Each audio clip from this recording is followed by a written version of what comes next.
Bonjour, je suis Muriel Steegen, Managing Director de Pangloss International. Depuis 14 ans, j'occupe cette place avec beaucoup de plaisir.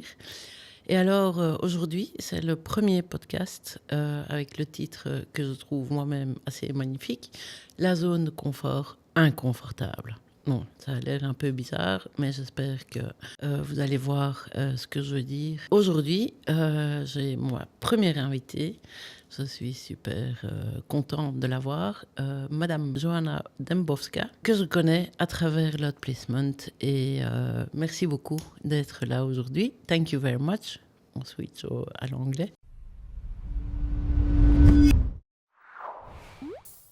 Thank you very much for accepting this invitation for the first podcast. So I hope you're not nervous and that we're going to have a nice conversation.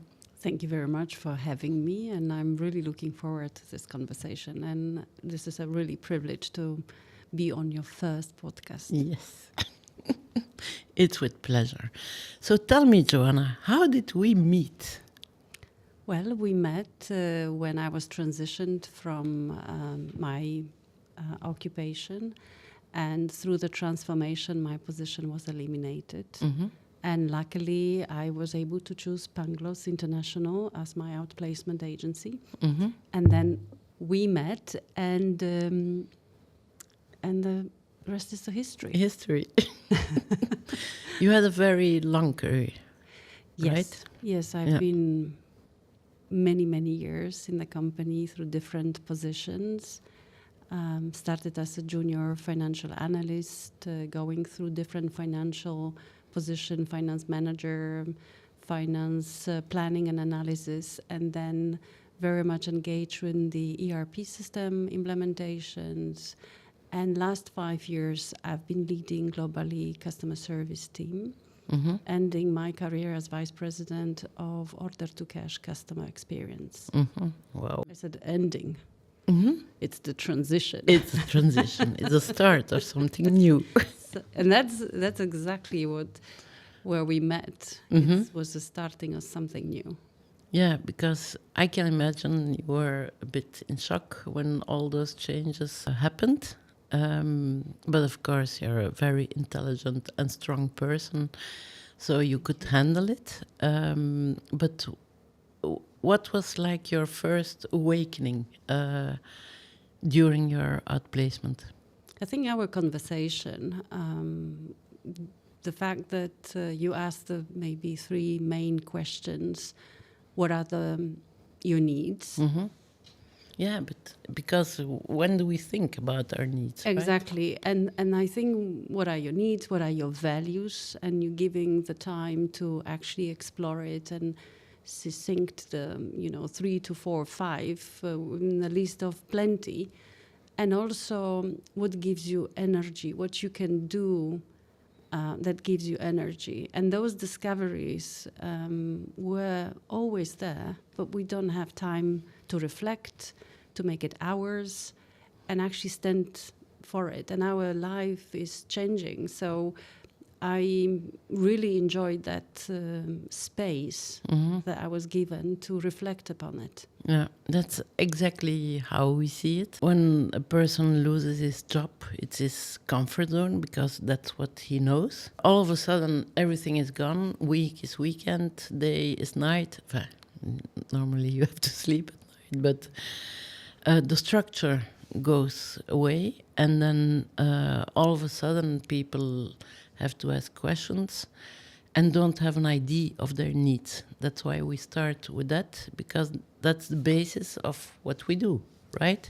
It's the routine that changes, right? That everything that was known as a structure of your day, connections, people, friends, representation of yourself as a part of this is my job, this is who I am. And then also that suddenly you disconnected from people you cared, people that you have met every day, and all of this going away immediately. Mm-hmm. And one of the things that is maybe not a surprise, but you start questioning your strengths. Mm-hmm. And this is where I think the work with the coaches is really important to reiterate your strengths, because one of the things that I discover, I was always resourceful. It was me solving problem. It was me leading the project. It was me mentoring the team. It was me coaching my team. So that wasn't anybody else. But the transition is a little bit like questioning your strengths as such. And I think the discovery through outplacement was also like, this service should be not at the transition when you are cut out of your resources. It actually should be there when you get promoted throughout. Because actually when you get promoted and you ask those questions, you have a better strength of answering for your benefits and the benefits of your employer. But also you have many roles in your life. As a woman, you are a partner, you are a mother, you are sister, you are daughter. So it's like a lot of roles that we play in our life, and then suddenly we have to answer that question to every role because something is changing. Yeah, exactly. And that's exactly how we see it again. We're really on the same page. The only constant in life is change. We transition all of our lives, actually, as from the moment we're born. And if we can provide some external neutral help when somebody gets promoted or is in a new team or there's a restructuring or becomes a mother or was sick or whatever, that if we can stop then and make like a little pause to reconnect with our needs of that time of our life, maybe we don't get to redundancy, right? Exactly. And even if we do, because it's not in our control, it's a decision of the corporation, company. We're hearing a lot of information about now companies reducing different departments, different positions. So it's not in our control. But what is in our control is how we take this and how we feel about ourselves to the next steps. And many times if something changes, we are in the corner of discussion that's like, oh yes, I have a child, you have to now different priorities, I want to look after my family. The change is constant, as you said, but then the approach to it is a conscious decision what we want to do about this. And as a mentor, I many times ask people, like, do you think that some CFO, CEO became this person without the coach? My answer is no.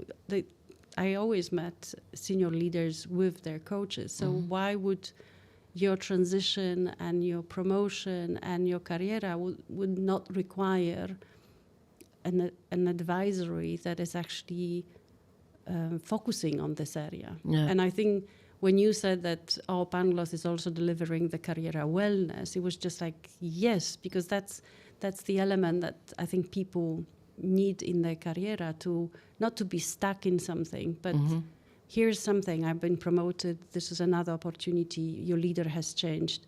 Many positions in the corporations are related to who is your leader, how they promote you, how they sponsor you, how they are becoming your ambassador to growth.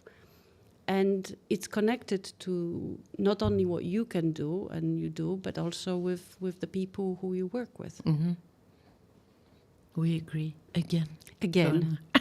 And I loved it. I like when you start, and I like when people start looking at themselves with the strengths, and you do the DISC test for everybody. And it's actually another discovery. I like insights, I like Gallup testing. It's like a discovery about your strengths.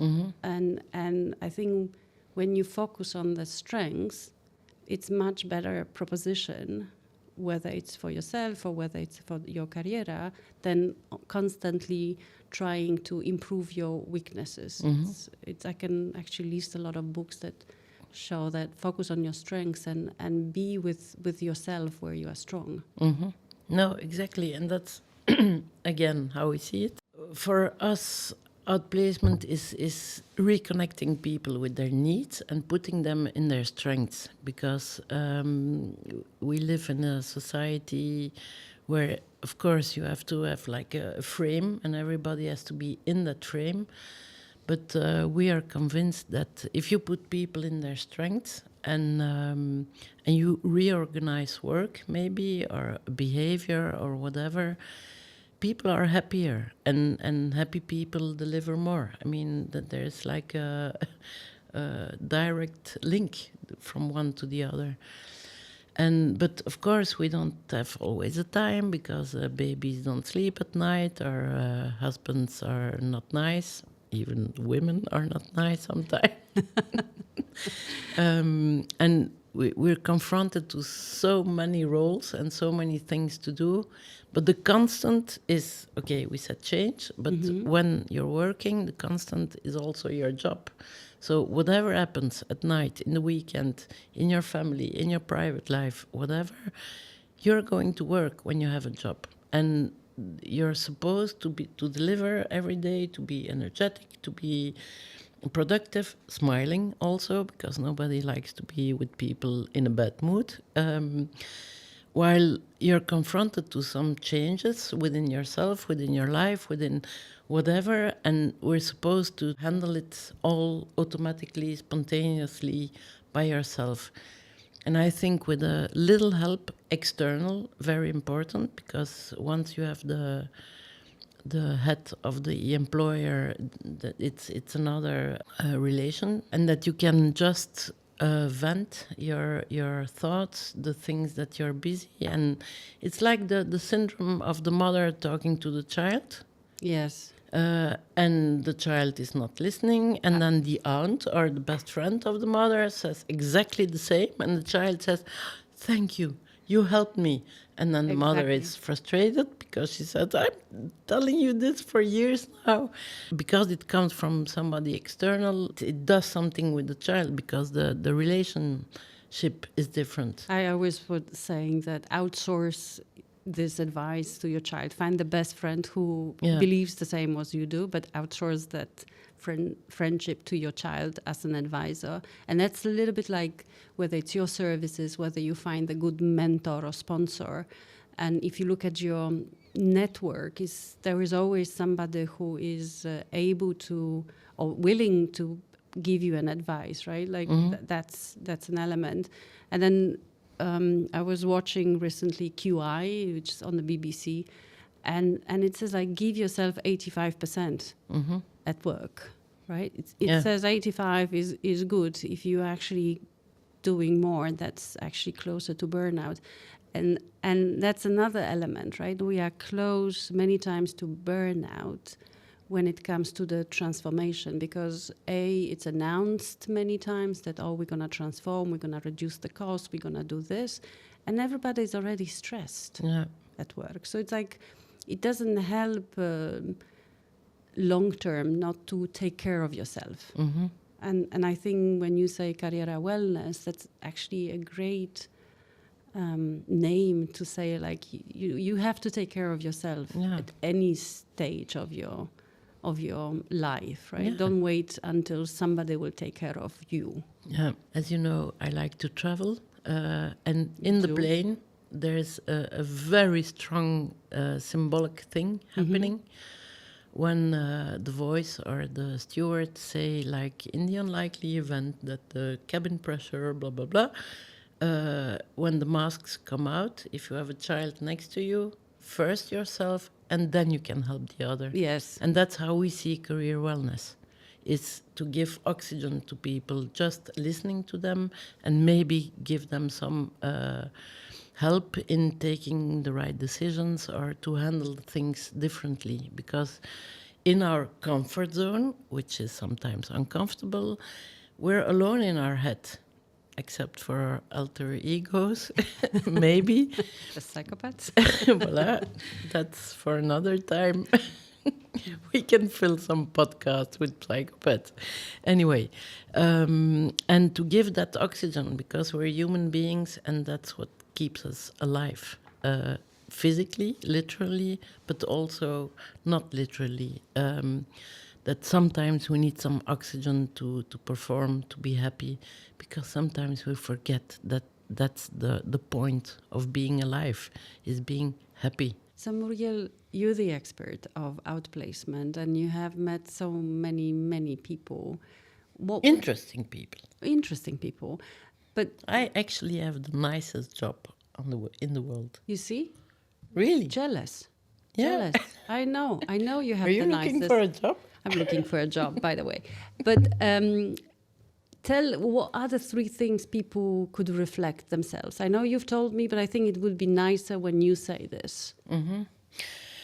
So I'm a big believer of the corporate desert exercise. You remembered it, Yes. probably. And it's the fact to be in the desert. Why the desert? Because I think it's beautiful and it's very symbolic. It's beautiful because there are contrasts, the gold of the sand, the blue of the sky. If you're lucky, there's even a palm tree, and there is the yellow of the sun. So the contrast, it's a symbol of life, that you're all the time in contrast situations. Why is it also symbolic? It's because it's limitless. There is no limit on a desert. As from where you're standing, you don't see the limit. You don't see where it starts and where it ends. And then you're sitting there in your desert. You have enough water, so you're not stressed about dying of the heat. And you're relaxed and everything. And then you turn around and you see all the companies, all the sectors, all the functions, everything that exists and that you know of. And it's all the same little buildings. The door is open, and in every door there is a woman or a man, you can choose, smiling, very important, with a paper, a labor contract. And they say, "Oh, Joanna, in this case, if you want, you can come and work at my place. Just sign here."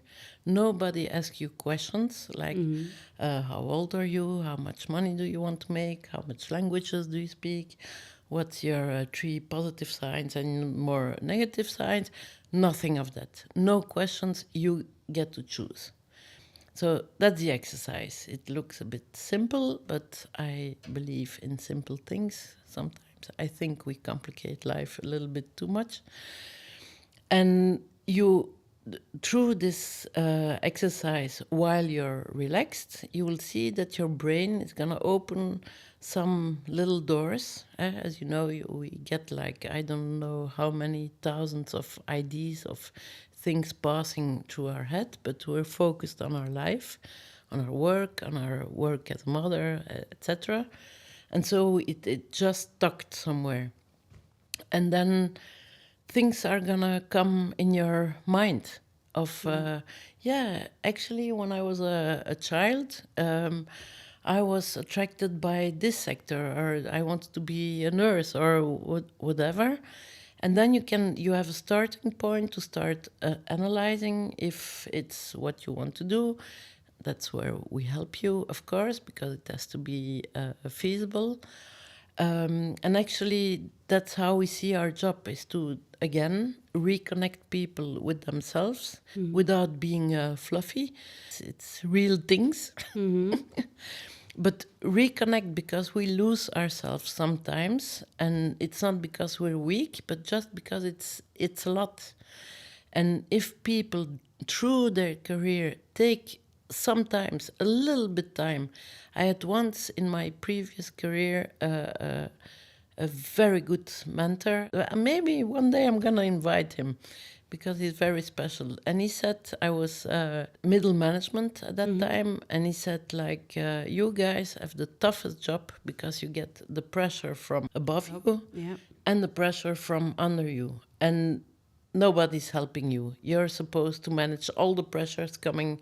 So I would like you half day a week, or whatever time you need, to go running, swimming, to the park, to the library, whatever you like, just to put your mind a little bit so that you can develop an helicopter view.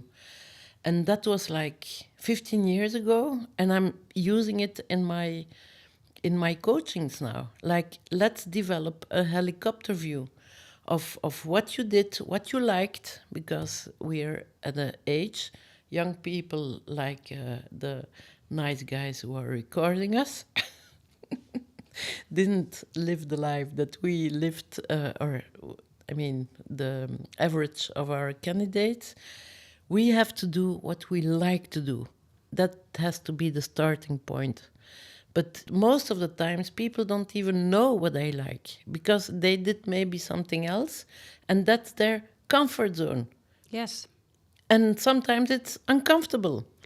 And then we do the exercise. We look very simple. What do I like to do? I like to be in contact with people. Some people say, like, I was in contact with a lot of people and it stressed me because I'm an introvert, and be proud of it to be an introvert because that's who you are. Yeah. And it stressed them. So we're going to look for a job that is closer to your natural behavior, where you're maybe less in contact with people. I like that exercise when you guys say, what gives you energy, right? Yeah. And it's exactly that. And in the reflection is like, I discovered that I like teaching maths of primary school, and it gives me energy. Yeah. Right. And like, this is something that I didn't pay attention before. But it's not only about the job, it's also making sure that in your calendar you have different things that gives you energy, right? Sometimes it's job, but it's not necessarily job. It's like, maybe you need to have at least once a week a culture event, maybe something that really kind of makes this balance in your life. But also within your job, Within you have your to job. do, because that's my theory about burnout. It's not the truth. It's how I see it. Is that, first of all, it's something positive, because it means you have energy. Yeah. If you don't have energy, you cannot burn anything. There is nothing to burn, right? Exactly. And so every day we put a lot of energy, first of all, to wake up in the morning. Our body needs a lot of energy to put everything operational. Then you go to your job and you're putting all your energy, and normally you get energy back of your investment. It's actually pure, simple ROI, return on investment. Yeah. And it's when you put all the energy and you don't get enough energy back because you're doing something that you don't like or is not giving you energy, there you start to burn your energy. And if you don't listen to your body will say, like, okay, you're not listening, I'm gonna put out the light. And that's, in my eyes, a burnout. Yeah. So it's something positive. I welcome a lot of people after or in the middle of a burnout. And it's not the lazy people. It's the real, very dynamic people who just didn't pay attention at the right time of, wow, am I getting enough back? No. And then voila. So I think it's something positive. Anyway, everything is positive. I mean, change is positive. You get the opportunity to draw your life. I mean, you're young again, but with a lot of more resources, financially, intellectually, on the level of competences. It's a fact, the redundancy, right? It is. But when you say change is positive, it's also an element of the trust that each person has to have for themselves, that they trust the ability to solve the new problem, to be in the new place. It was amazing to see the group on the sessions, how we came together and everybody was, made a redundant. So you're meeting people kind of in their moment of doubt, self-doubt. And then suddenly you see people, and I like when the exercise is about introducing yourself, and then you see people how stronger and stronger then talk about themselves, who they are, what they want. And at the same time, the trust that you are resourceful and you can solve this problem is a coachable, right? It's a skill that you can coach yourself, or you can be coached, and that helps to to believe, and I really like trust the most as one of the biggest values, that you can actually believe yourself that you can solve this problem, which is like finding the new job, new occupation, to be a person somehow new to your family, to your friends, but at the same time be yourself. Yeah, and that's my theory about the positive egoism. Yes. You remember that? Yes. Probably you were surprised when I told you that in the beginning, but I really believe it, that we all should be positive egoists. Egoists, not as we know it, word like I do whatever I want and I don't care about the others. That's not what I'm saying. It's just, again, like the mask in the plane, is that you were born alone, we will die alone, and in between the two dates, because we're social animals, and some are more animal than others, but we're social, which means we need love, we need friendship, we need development, we need all the things we do, but we're the most important person in our lives. Yeah. And that's the basis of our vision of how to treat change and things which are uncomfortable for the people and make it comfortable. Yeah, but you're also touching a subject which is very difficult, especially from women's perspective, when you say selfish or being egoistic. It's like we've been programmed not to be one. So it's also important to recognize that, there is a certain expectation, there is a certain voice, and also a choice, especially like we don't have young children, right? Our children are self-sufficient, and that's a great thing. But at the same time, there is a moments in life where your choices might be different. So I like to, it's again this, this picture when you say on the plane that, you put your mask and children later. It's something that we women should take it very seriously and just put this mask and make yourself happy, And in order to save the child. Yes, because others. if you're very altruistic and thinking, no, first the child will die as well. You first and then the child, because you won't have the strength to give him the oxygen if you don't have oxygen yourself. Exactly.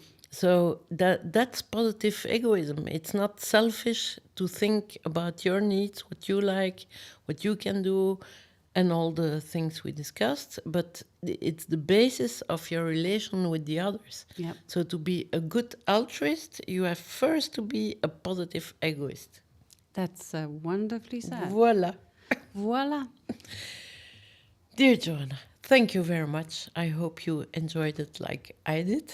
Dear Muriel, thank you very much. I really enjoy that. And it's one of the things that, if you look at the dream to come true, we were discussing about what keynote speaking, podcast, and it's happening. It's happening. Thank you.